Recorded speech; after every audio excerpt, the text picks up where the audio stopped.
অনেক ধকল শুয়েছে জামিল লিমনের শরীর। যুক্তরাষ্ট্রের ঠান্ডা পানিতে কয়েকদিন ভেসে থাকার পর হাসপাতালের মর্গে একা পড়ে থাকা। এত কষ্টের পর অবশেষে তিনি চিরশান্তির নীড়ে ফিরেছেন। দাদা দাদির কবরের পাশে চিরনিদ্রায় শুয়ে আছেন জামিল। সোমবার সন্ধ্যা 7:30টায় জামালপুরের মাদারগঞ্জ উপজেলার কড়াইছড়া ইউনিয়নের লালডোবা গ্রামের পূর্ব বিনোদটঙ্গী সরকারি প্রাথমিক বিদ্যালয় মাঠে জানাজা অনুষ্ঠিত হয়। জানাজা শেষে দাদা দাদির কবরের পাশেই তাকে সমাহিত করা হয়। বিকেলে জামিলের মরদেহবাহী অ্যাম্বুলেন্স যখন গ্রামের মাটিতে পা রাখে, তখন পুরো গ্রাম যেন স্তব্ধ হয়ে যায়।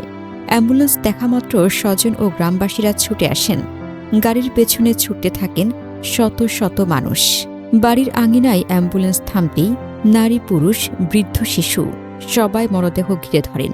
শেষবারের মতো জামিলকে দেখার আকুতিতে ভিড় বাড়তে থাকে। কান্নার রোল পড়ে যায় চারিদিকে। জামিলের বাবা জহুরুল হক কান্নায় ভেঙে পড়েন। তাকে ধরে রেখে বারান্দার চেয়ারে বসাতে হয়। মা, ভাই, আত্মীয় স্বজনের আহাজারিতে পুরো এলাকার বাতাস ভারী হয়ে ওঠে। যে ছেলে পিএইচডি করে দেশে ফিরে পরিবারের মুখ উজ্জ্বল করবে বলে স্বপ্ন দেখেছিল, সেই ছেলে ফিরল ঠান্ডা মরদেহ হয়ে।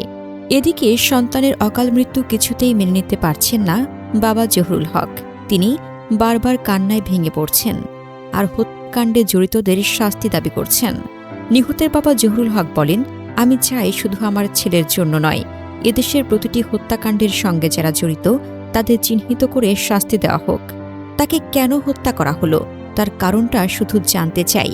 ছেলের স্মৃতিচারণ করে তিনি বলেন, আমি কখনো আমার ছেলেকে কষ্ট দেইনি, তাকে কোনোদিন একটা থাপ্পড়ও মারিনি, শুধু মুখে শাসন করেছি। তাহলে তারা কেন আমার ছেলেকে এত কষ্ট দিয়ে মারল? জামিল আহমেদ ওরফে লিমন জামালপুরের মাদারগঞ্জ উপজেলার কড়াইছড়া ইউনিয়নের মহিষবাথান এলাকার বাসিন্দা জহুরুল হকের বড় ছেলে। কর্মসূত্রে বাবা দীর্ঘদিন গাজীপুরের মাওনা এলাকায় বসবাস করেন। সেখানেই জামিলের বেড়ে ওঠা ও পড়াশোনা। তিনি দুই ভাইয়ের মধ্যে বড়। ছোট ভাই জোবায়ের হোসেন। জামিলের চাচা হেলাল উদ্দিন গণমাধ্যমকে বলেন, ছেলের নিথর দেহ বাড়িতে ফিরছে, এ কষ্ট আমরা কোথায় রাখব, কিভাবে সহ্য করব বুঝতে পারছি না। যে বা যারা এই নির্মম হত্যাকাণ্ড ঘটিয়েছে তাদের ফাঁসি চাই। গ্রামের মানুষ বলছেন, জামিল ছিলেন শান্ত, মেধাবী ও পরোপকারী। পিএইচডি করতে আমেরিকায় গিয়ে এমন নৃশংস হত্যার শিকার হবেন এটা কেউ কল্পনাও করতে পারেনি। সন্ধ্যায় জানাজায় শত শত মানুষ অংশ নেন। জানাজা শেষে দাদা দাদির কবরের পাশে তাকে চিরনিদ্রায় শায়িত করা হয়। যে জমিনে তিনি খেলেছেন, বড় হয়েছেন, সেই জমিনেই আজ তিনি চিরকালের জন্য ঘুমিয়ে পড়লেন। পৃথিবীর নরপিশাচ হিশাম আবু গাবরিয়েহকে ধিক্কার জানাই। একজন মেধাবী তরুণের স্বপ্ন নির্মমভাবে শেষ করে দিয়েছে তার ঈর্ষা ও পাশবিকতা। জামিল আহমেদ লিমনের আত্মার মাগফিরাত কামনা করছি। শোকাহত পরিবারের প্রতি গভীর সমবেদনা। আল্লাহ যেন তাদের এই অসহ্য যন্ত্রণা সহ্য করার শক্তি দেন।